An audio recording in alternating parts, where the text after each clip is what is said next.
இப்பூமியில் ஒரு மனிதன் வாழ்வதற்கு மிகவும் சக்தி வாய்ந்ததாக கருதப்படுவது பொருள் என்ற பினான்ஸ் என்று சொல்லக்கூடிய பணம்.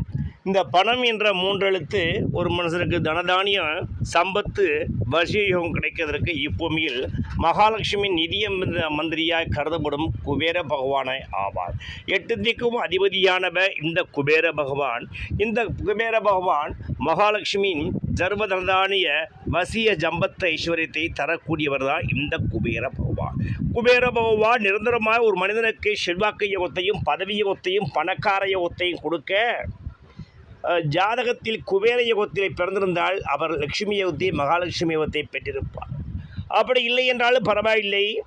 இந்த தன ஆகர்ஷண குபேர மந்திரத்தை வாரந்தோறும் வரும் வியாழக்கிழமையில் மாலை 5:30 6:30 குபேர காலமாக கருதப்படும் இந்த வேளையில் குபேர பகவானுக்கு லட்டு அல்லது பால் பாயாசம் வைத்து இந்த சுலோகத்தை 72 முறை பாட்டாக லக்ஷ்மி குபேரருக்கு முன் மல்லிகைப்பூ லக்ஷ்மி குபேரக்கும் அலங்கரித்து 108 அல்லது 72 முறை இந்த மந்திரத்தை உச்சாரணம் செய்யும்போது லக்ஷ்மி தேவி உங்கள் வீட்டில் வருவதோடு குபேர பகவானின் அருள் கடாட்சம் கிடைச்சி நீங்கள் குபேரனாய் செல்வாக்கு யோகம் பட்டவராய் வந்து விடுவீங்க.